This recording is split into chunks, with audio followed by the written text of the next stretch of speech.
Don't go anywhere. Hit that subscribe button. Tap the notification bell and be the first to know when we drop a new video. Like and share with your fellow American patriots who love this country. And if you haven't even an American patriot, you are someone who believe and love freedom, love democracy, truth, and don't like corruption, hit the subscription button. You know, we always tell you the truth right here, you understand? So most people, they don't understand, how the United States of America operates. America is no friend of Jamaica since Barack Obama. And the reason why we said that, remember when Barack Obama was president, he came to Jamaica with his chariot tricks, and the reason why he came there is because he wanted Jamaica to legalize same-sex marriage. And that's where the dictatorship, oppressive regime, authoritarian government started. Yes, that's when the dictatorship started in America, when they start to impose that big lie on people. And if you don't conform, they use economic terrorism against you. That's how we have a Donald Trump. Most people is not going to admit it and tell you that. So the first test of the Constitution, when them use the court and pass law, for tell us say two man can in a marriage and the rectum is a sex organ, them want to be God. And that's how you get the white people rile up against the Democrats them. Because even the youths them the other day in the last election, that's the reason why so many black people, especially Jamaicans, voted for Donald Trump. So some people I say right now say, them have a thing in them. They say fuck around and find out. But what most people don't understand, say the Democrats are the one that push the people them towards Donald Trump. When you are telling a parent that this daughter or son can go to school and come home, a boy and come home and say my girl, because of what them tell them at school, and then them brainwash them into this madness, every minute them talking about mental health and all kind of things. That's the reason why people gravitate to Donald Trump. Because they're like, everybody knows that Donald Trump a con artist and him a liar.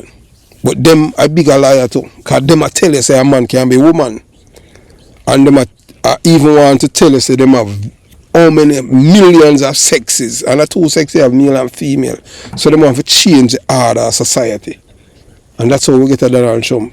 But the thing is that now, if Donald Trump was doing the things that he was elected to do, he would be very popular. But he's doing the things that he didn't tell the people that he was going to do, along with his South African buddy, Elon Musk, and in which Donald Trump had the same one. So Barack Obama was president. Barack Obama African, but now we have an African in the White House who is the president, Elon Musk. So moving on. So America is no friend of Jamaica since Barack Obama. We tell you that. Yeah, because the only thing that Barack Obama wanted to give our people, black people, is tell them to open up them horse or batty hole and take it like a girl. And any black man in America, not even soldiers, not people serving in the military, but Barack Obama don't call them hero. He call the men them who open up them rectum and take it like a girl and say them a hero. And yes, and men who come out and say, boy, they are this, them a rear admiral, him say them brave and them a hero when them never fight in a war or anything like that. So that's how we end up alright here with Donald Trump. It's called insanity. You understand? So they planted the seed and the tree has grown. No, because that was what it was happening, You as somebody who believe in a God, hey, look here, this thing starts in 1993 with Shabba Ranks. There was no one there to defend Shabba Ranks because he's black. Shabba Ranks went on MTV and them tell him and ask him about marriage. Shabba Ranks is just parroting what was imparted to him, indoctrinated by the Europeans, the British, and tell him some marriage are between a man and a woman because that's Adam and Eve.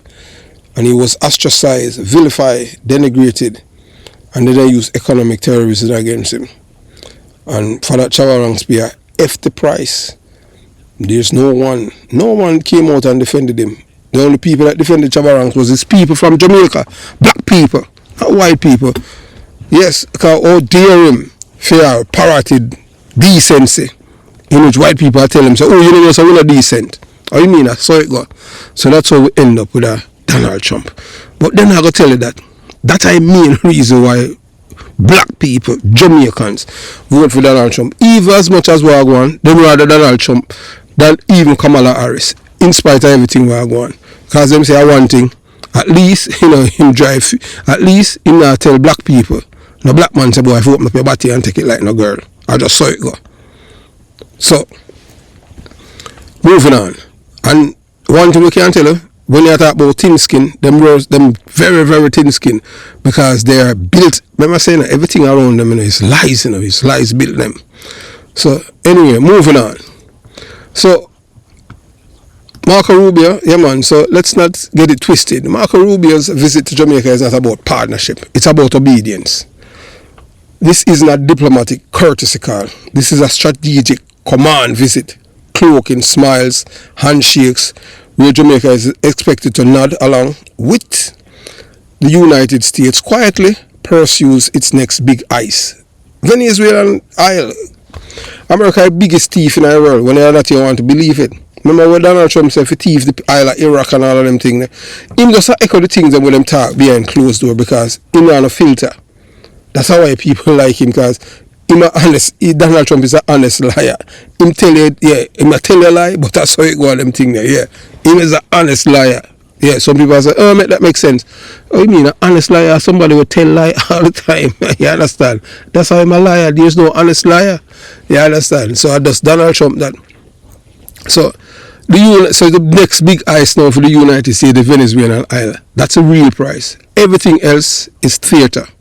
America doesn't need friends. It needs servants, satellites, and stepping stones to push forward its global agenda. And right now, they want Jamaica to be compliant, to fall in line, and to support their illegal and immoral ambition to plunder Venezuela's natural resources, all under the false banner of freedom and democracy. When right now America is an authoritarian government in which all this man govern with his executive order.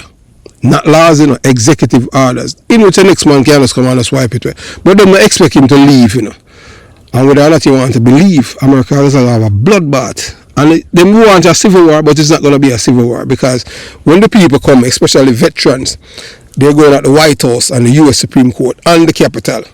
Because they are marching, Yeah, man, you understand? They are going to march, have the same thing like what they do with the January 6th. And then they're going to storm. And look, there's nobody who's going to be there to protect Donald Trump, Elon Musk, J.D. Vance. If them can't get the helicopter off the ground, they might get away, or might be in leave, or going to a bunker. But we know say Supreme Court will be up. Because you have to understand, people are not idiot, them understand where the real corruptors in the system. Supreme Court can them give you Donald Trump, but you have to understand it's an agenda. So he's there as a puppet, for them, for the real criminals. Don't watch because them dress nice and speak properly. And in a jacket and ties and them in a dress and them have on them beads and all of these things. All of these things are the facade. In them heart and them mind, them corrupt to the core and them evil, wicked. May I tell epitome of wicked. When I talk about the devils, them. Welcome to the devil's domain. So all I think them teach you even when I'm growing up in Jamaica, where you feel like America the things when them show you on 60 Minutes and 2020 and all of these things, you look at America totally different. Until when you live in America, you get the culture shock. And you realize them show you the best part in America. The worst part, them not show you. Because you have some places in America worse than downtown Kingston. I tell you. Hey, let me tell you, man. Hey, whether or not you want to believe it, if you come from especially a country part of Jamaica where you're used to your little quiet life, and you got one city when you're in Philadelphia, you have a part of Miami to when you're Overtown, I tell you, say you lose your mind. There's many people who migrate and live in America will get mad because of culture shock. They never know say I saw America dirty and all kind of thing. People are suffering in America, whether or not you want to believe it, The most homeless people in the world live in America. American system, capitalism, I want to wicked this thing when it comes on to people. Those who can, allow to keep them head above water. Right now, Donald Trump has tried to drown everybody where I hold them head above water. Because want the body to come on the boat and yacht them with the Elon Musk them and all of them people they have. So America is a third world country, you know. Whether or not you want to believe it, because you're not a middle class in America. It's either you're rich or you're poor. Because people are paycheck to paycheck people living in America. So don't be naive. There's opportunity here in America, but you have to work hard, you know, you understand what I'm saying? And you have to be like a smart pants like Elon Musk. Elon Musk don't invent anything, you know. Elon Musk is just known for manipulate and squeeze people and take with them things. I just saw it go. So, just remember, say, it's just another ice America is all about. You know, Venezuelans' natural resource to plunder it. All on the false banner of freedom and democracy. Venezuela is a democratic country. The people them vote for the man because them love him. Don't be fooled me, I tell you that. I have been in this town for a while now. But you have to understand still, learner. When you hear, them expect everybody to toe the line and lie. But boy, I can't handle that, you know. I can't, you understand? I have to just tell you the truth. So let us call it what it is. Theft wrapped in diplomacy. Imperialism, dressed in a suit, wickedness, smiling for the press. The United States has built an empire by making promises they never intend to keep. They form alliances only to break them, swear loyalty only to betray, and speak of justice while practicing oppression. Just look at history. Better yet, look at what they did to Ukraine in 1994. Ukraine gave up its nuclear weapons under the Budapest Memorandum, trusting the world of the US and Russia that they would protect their country. And what happened? Betrayal. When Russia invaded, America gave speeches, but not protection. And them signs say they must protect them, you know.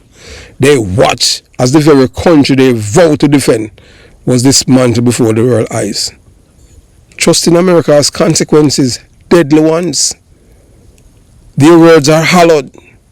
Their treaties are smoke. Their values are theater. These are not people of integrity. These are empty vessels, loud and boastful, yet lacking in morality, ethics, decency, or truth. They are the epitome of liars and wickedness. That's how these people are, I tell you. Just look at them at the two veteran. And if you still have any doubt, just look no further than Donald Trump is doing in March 2025 to the very veterans who once wore the uniform and bled for that flag. He mocks them, he dismisses them, throw them aside like broken tools, like ragdolls. If America can treat its own heroes with such disdain, what make you think they'll treat Jamaica any better? So the people of Jamaica, this is your wake-up call. Do not be fooled by titles. Do not be seduced by stage visit and well-crafted speech. This is not friendship. It's domination. It is control. It is an age-old mask of empire tightening around our neck. Stand firm, stay vigilant, and above all, don't let history repeat itself on our side. I tell you.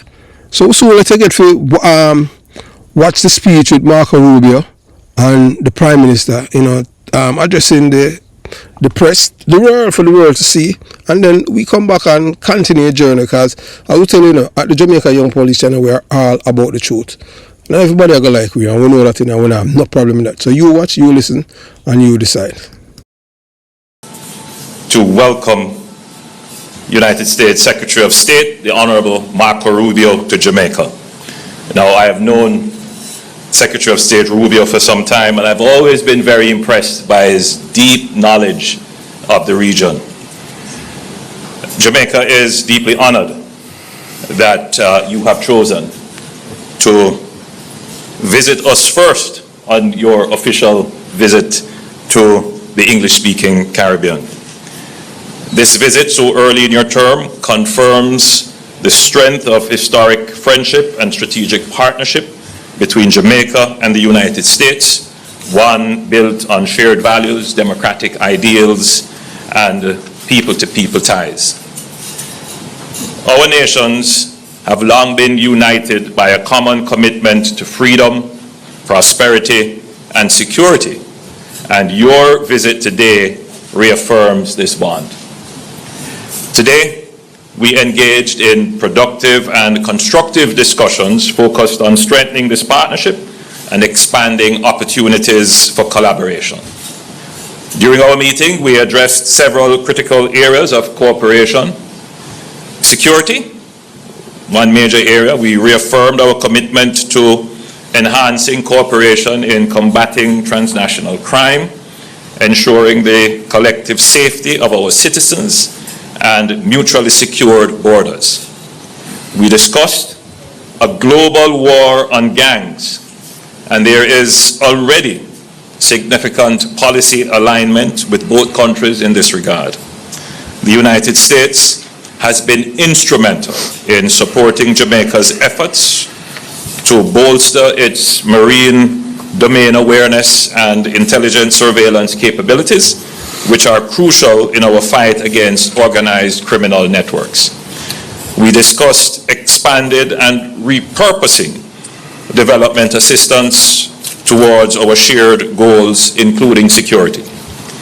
This will exponentially expand our cooperation in fighting lottery scammers, transnational organized crimes, trafficking in guns, and building safer communities. We are committed in ensuring our partnership delivers results in driving down criminality and trafficking in this hemisphere. On Haiti, we look forward to continued partnership with the United States as we seek to work with the Haitian leadership and stakeholders to address the ongoing crises in Haiti. The extraordinary humanitarian, civil, and national security challenges in Haiti pose an acute threat to Haitians, to regional stability, and indeed to its close neighbors, including Jamaica. We agreed that we must do everything we can to stabilize the security situation in Haiti so that they are better able to build capacity and address their political and humanitarian challenges. On trade, recognizing the United States as Jamaica's largest trading partner, with bilateral trade surpassing $3 billion in 2023, we explored avenues to further expand trade relations between our two countries. The renewal of the Caribbean Basin Economic Recovery Act was raised as a matter of critical importance to trade for ourselves and for all CARICOM member states. We also explored means to attract increased U.S. investment into Jamaica's emerging sectors. With our stable macroeconomic framework and positive growth trajectory, Jamaica is open for enhanced U.S. investment across multiple sectors, including energy and nearshoring. In terms of logistics, the discussion touched on working with U.S. companies to leverage Jamaica's location as a premier transshipment hub in the Americas, and this will further bolster Jamaica's work as a major logistics hub for global trade. On labor issues, the United States and Jamaica have enjoyed an 80-year-old history relationship in terms of bilateral labor agreements, where we provide short-term skilled and semi-skilled labor in sectors such as agriculture and hospitality. We discuss ways to expand and enhance these agreements, including skills development partnerships to upskill and reskill Jamaican workers. On our travel advisory, we discussed significant progress that we're making in bringing down all major crimes, and that Jamaica today is safer than at any time in the last 2 decades. In fact, crimes against visitors represent less than 0.01% of the more than 3 million visitors to Jamaica annually. We are committed to working collaboratively to ensure that travel advisories reflect the current realities and promote travel to Jamaica.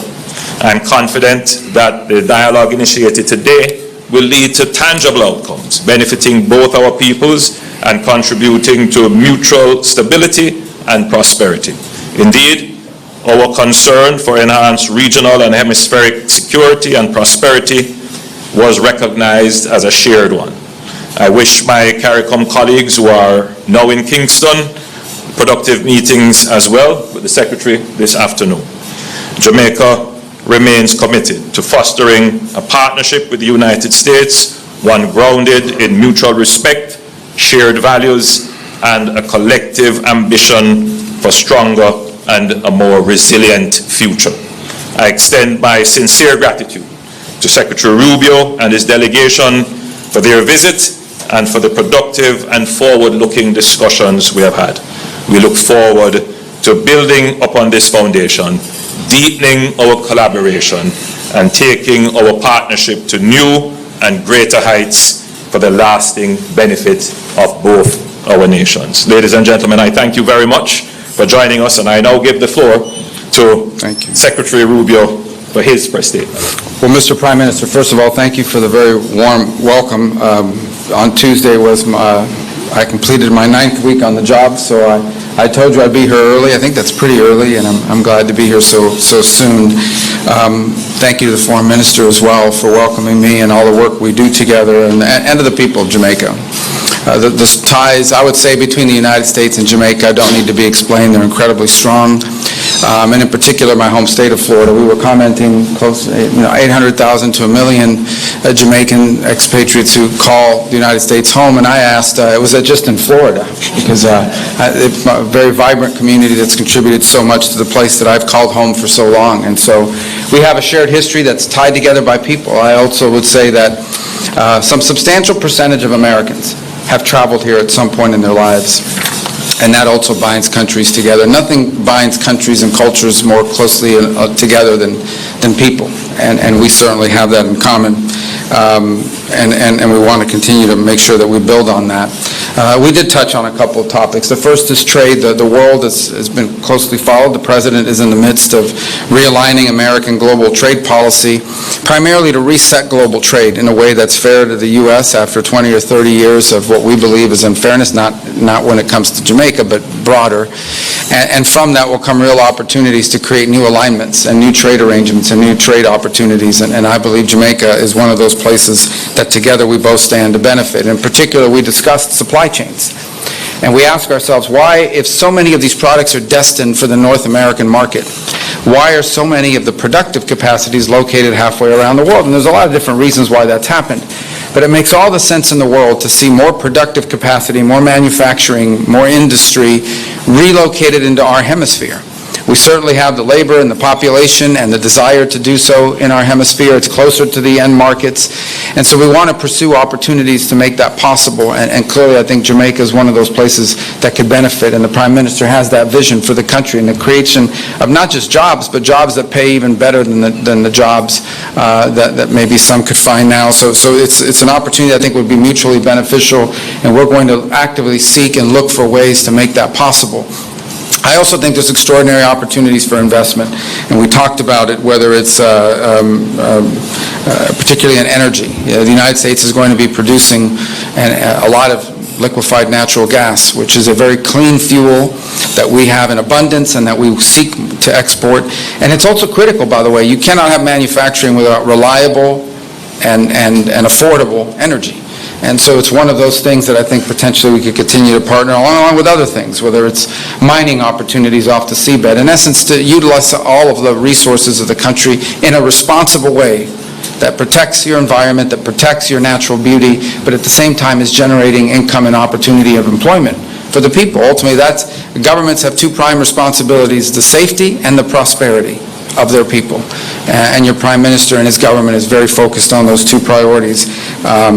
We did talk about tourism because obviously it's a significant part of your economy, and we pledged we were going to go back and reevaluate the travel advisories as they currently stand to ensure that they do reflect the reality of the new numbers and what the numbers show, because you've made very impressive progress in your general numbers overall when it comes to the murder rate and so forth. But in particular, those travel advisories are designed to American travelers. And I think we need to analyze that and just ensure that the status we're currently in accurately reflects the status quo and takes into account the progress you've already made this year and made last year, year over year, which I think is one of the highest numbers in terms of reductions that we've seen of any country in the region.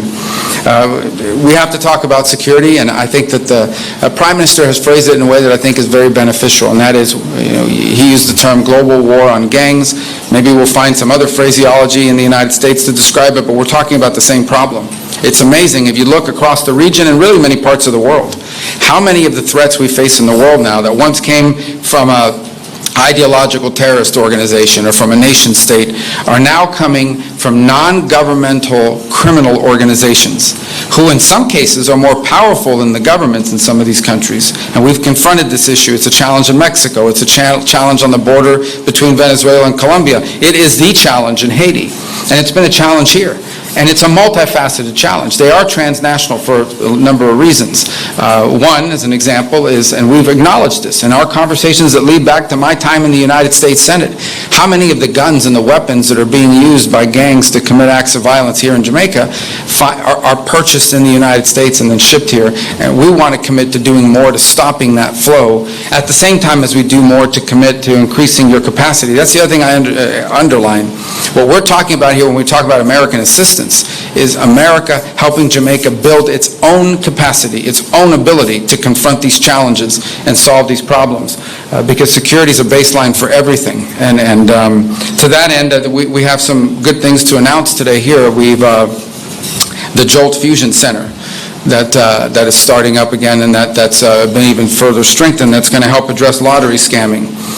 We can announce this synthetics detection equipment for Jamaica's forensic labs.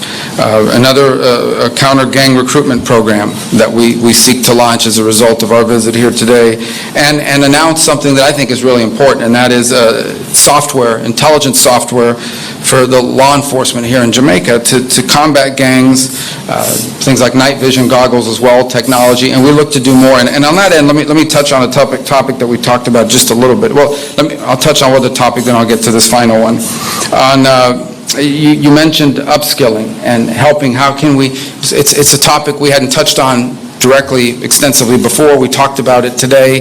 We seek to go back and find ways that we can partner to create opportunities for skills training, so that if those companies, and we can attract those companies, if we can attract, whether it's a logistics center or manufacturing, to come to Jamaica, there's a workforce that's been equipped with the skills needed. Now, we face this challenge domestically as well. We need to do that ourselves, but there may be things that we can do in collaboration with one another. And this touches on the issue of aid, very controversial in the United States, but it's one of the reasons why I wanted to come here today, because it in many ways highlights exactly what our vision for aid moving forward is. The United States is not getting out of the aid business. We are going to be providing foreign aid. The difference is we want to provide foreign aid in a way that is strategically aligned with our foreign policy priorities and the priorities of our host countries and our nation states that we're partners with. In essence, how that would work, how it has worked in the past, is USAID or some other entity would come into a country and say, this is what we think you need. And then they go out and hire an NGO that maybe are the ones that convinced them that that's what you need, and they give them a bunch of money, and they come into the country and they do things. Some of these programs are fine. They're nice things. Other times, not so much. Nonetheless, that's how it used to be. How we want it to be in the future is that our embassies are involved with the host government, our hosts, our partners, and we ask them, what are your needs? And we provide assistance geared towards the needs of the nation states that are hosting us and that we're partnering with. At the end, our partner in Jamaica, our partner all over the world, is the government. It's the host governments who have a clear vision for the future, and to the extent that our foreign aid can be helpful, it is in furtherance of what the people of your country have elected you to carry out. Here there are a lot of things, we've just described some of them. What should our foreign aid be geared towards? It should be geared towards looking for opportunities to increase skills training, looking for opportunities to attract investment and business and trade, and looking obviously for opportunities to expand on your own domestic intelligence capabilities. We are going to have foreign aid that is aligned to our foreign policy, and our foreign policy is going to be aligned to our mutual shared interests with the partners that we have all over the world. And I can tell you, Jamaica is an incredible partner to the United States. It's very cooperative on a number of fronts, and we will continue to work together, and we're going to work closer than we've ever worked before, because we are now going to have U.S. programs for foreign aid that are going to be aligned with the vision that you've elected your leaders to carry out for your country, and that benefits us both. And so I thank you for the opportunity to visit with you here today and talk about these things. I'm excited that we're going to be able to follow up on a lot of them and show real progress. The message that I've wanted to send in my travels, I've had to travel a couple of other places, but I've been to the hemisphere now twice, is very simple, and that is that the United States wants to ensure that when countries are cooperative and work with us and partner with us and constantly seek ways to engage us, that leads to positive results and outcomes. It's not, you can call it rewarding, but what it really means is it has to be a mutually beneficial relationship.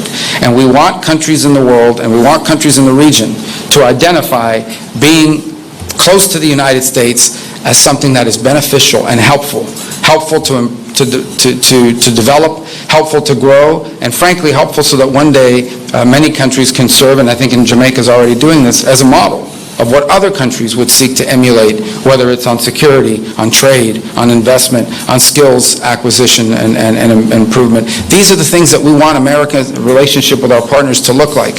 And I can think of no better friend in the Caribbean and frankly in the Western Hemisphere than Jamaica and your government, Mr. Prime Minister. And so we thank you for this chance to visit with you so early. And as I joked a couple times, so I'll say it again, I think I told it to the cameras already, I wanted to come here early so when I come for the second and third time, they don't accuse me of only wanting to go to Jamaica. And it in many ways really truly feels like home, and for I am in South Florida, and I thank you for your hospitality and this opportunity.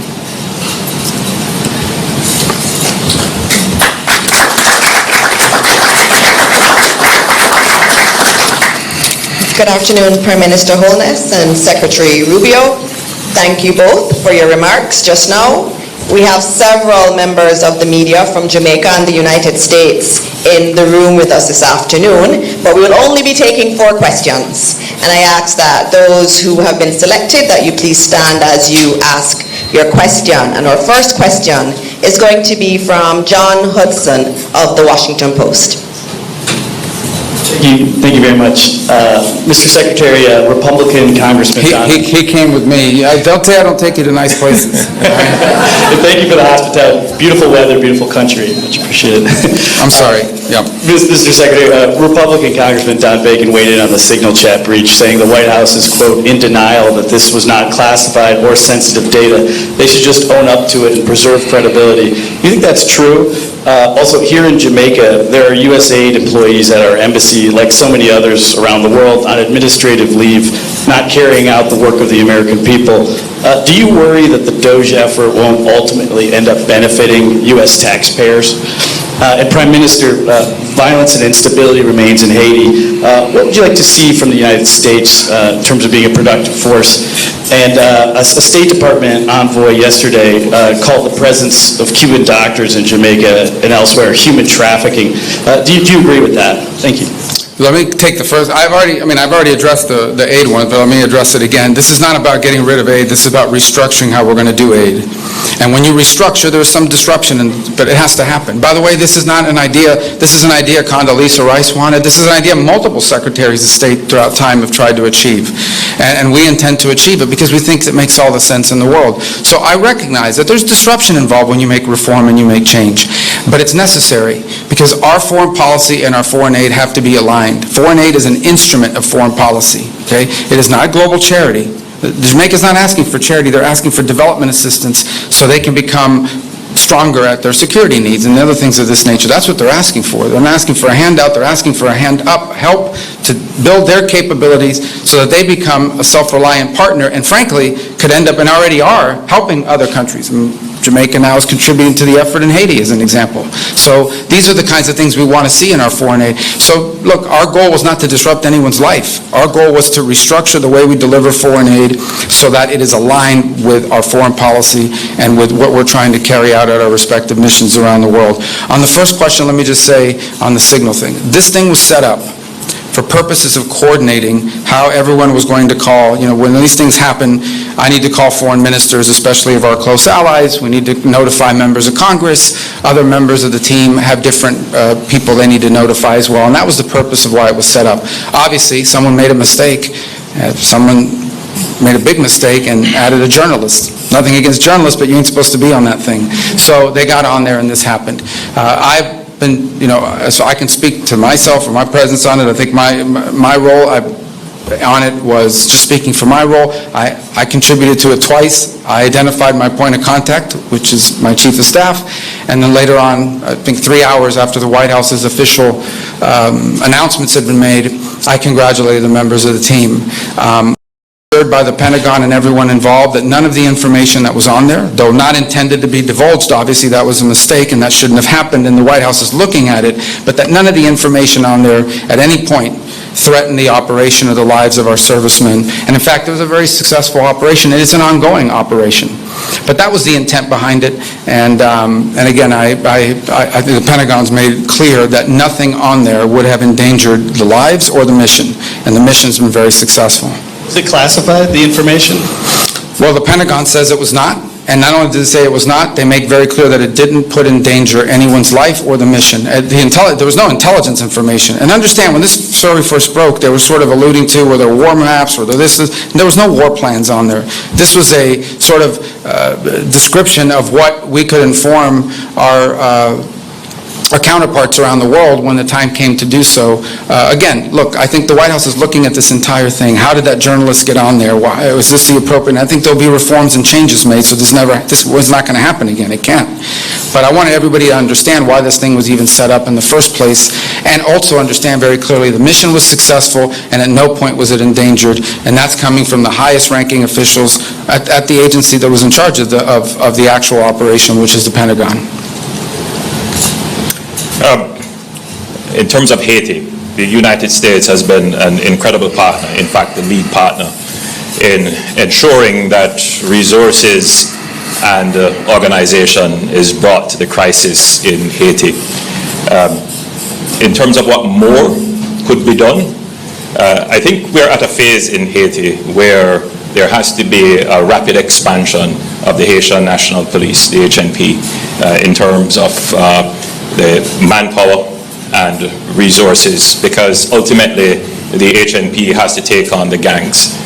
The present holding situation that we have is not necessarily moving the situation forward as we would all like.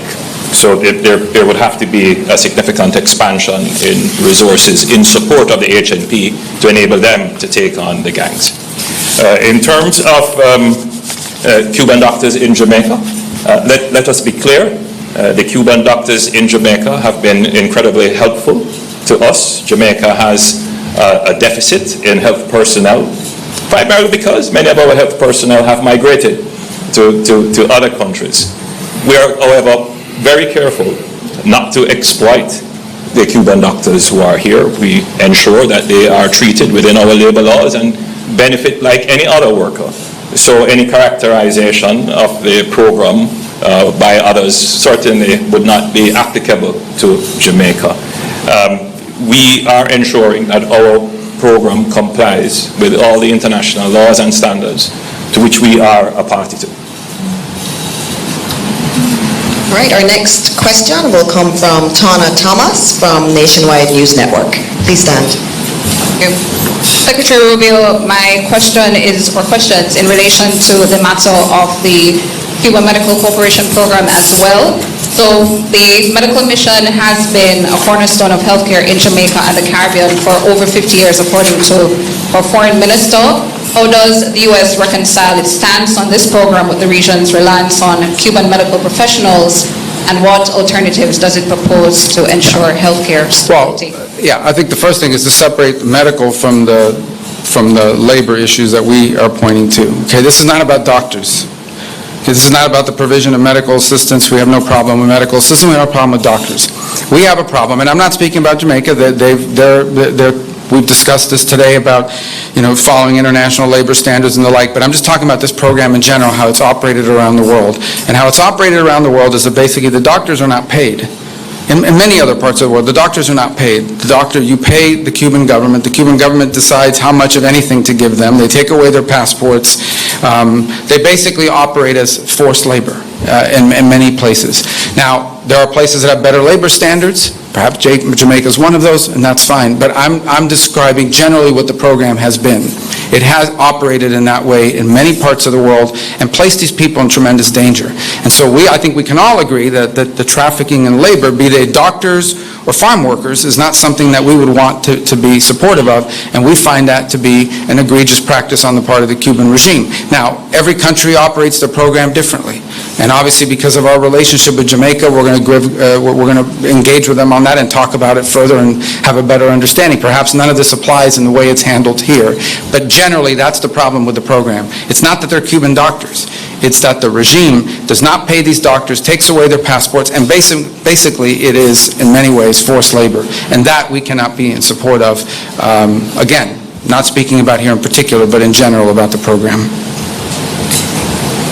Okay, our next question is going to come from Will Lowry from the National News. Thank you so much for taking my question, Mr. Secretary. I just want to circle back to John's question, the signal chat. The signal chat, yes.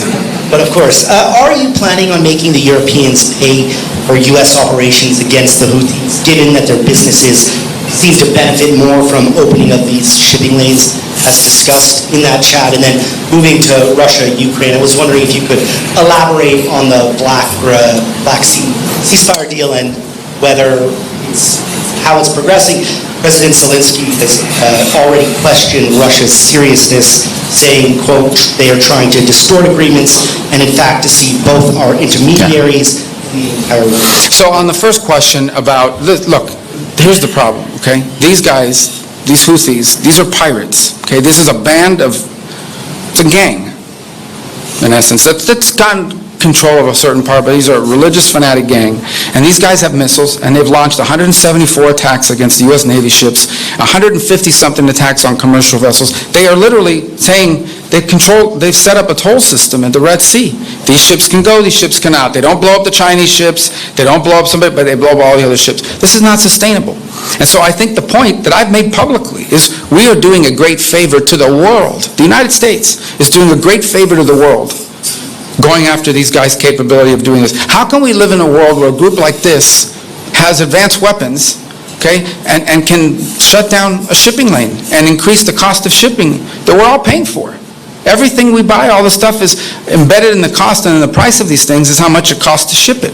And so that's just not a sustainable thing. We can't allow it. So I think the point I would make is not, we're going to make everybody pay. It's everybody should recognize we are doing the world a great favor going after these guys, because this can't continue. This is unsustainable. What's next? Some gang's going to show up somewhere else and shut off another shipping lane. That's not practical. It cannot happen. So what was your first question? I was so fired up about that one that I forgot the other one. Oh, yes, that one. Easy ones. Well, look, I think yesterday our negotiators are en route, or perhaps they've already arrived. After spending, I think they met with the Ukrainians twice, the Russians once. What we have here is an agreement in principle on a Black Sea ceasefire. We got two things from that. The first is we have more detailed definition of what the energy ceasefire entails. And the second is the principle, concept of a Black Sea ceasefire. Obviously, after our meeting, as part of their release, the Russians detailed a number of conditions that they want to see met in order to do that. So we're going to evaluate that. Some of those conditions include sanctions that are not ours. They belong to the European Union. So we're going to be gathering and sort of, when our folks get back, sitting down, going through the proposals, getting their impressions of the conversations, so we can more fully understand what the Russian position is or what their ask is in exchange. And then we'll present that to the President, who will ultimately make a decision about what the next step here. I think it's a good thing that we have both the Ukrainians and the Russians talking about ceasefires, be they energy or be they potentially in the Black Sea. But obviously, this is hard and difficult work. This is a protracted almost 3.5-year war now, or 3-year war. It has a lot of framework of sanctions that have been built globally now that have to be looked at as part of an ultimate end to a conflict. There's a lot of things that have to be worked through, and I certainly think the only way you're going to make progress on these things is by engaging with both sides, understanding their asks, their demands, and seeing what's possible. So we're going to have a chance now to sort of sit down as a team and evaluate when they arrive in detail how the meetings went with the Ukrainians, how the meetings went with Russia, what are the Russians asking for, what are the Ukrainians asked for, compare all that, and then make a decision on that basis about what comes next in this process. In the end, the goal here is peace. The goal is to end a war where people are dying. And I think everyone should be happy that the United States is engaged in a process of ending a war and bringing about peace.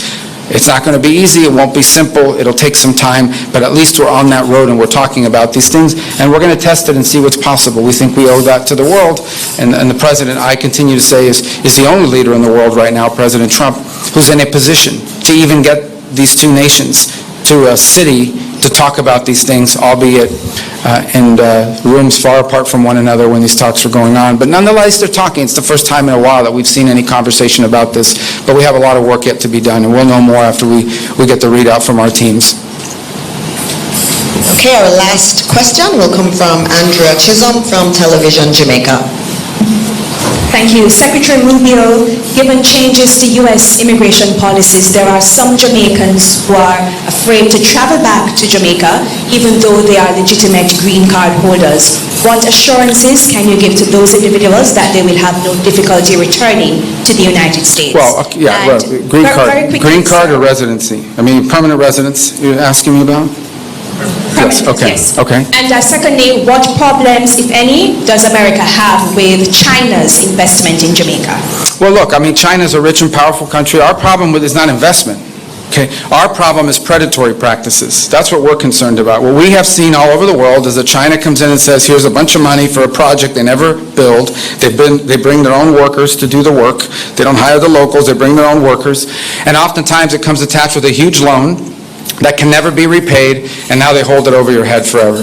That's our concern. Our concern is unfair practices, too, where they come in, they're government-subsidized companies, underbid everybody because they're subsidized, but then they come back and charge you whatever they want because now they've got the contract. So these are the things that we remain very concerned about. Again, not specifically about Jamaica, but in general. And so that's what we'll continue to highlight. On the first point, I would say, let me talk about that. If you're a green card holder, you're not illegally in the United States. If you're a green card holder, you are legally in the United States.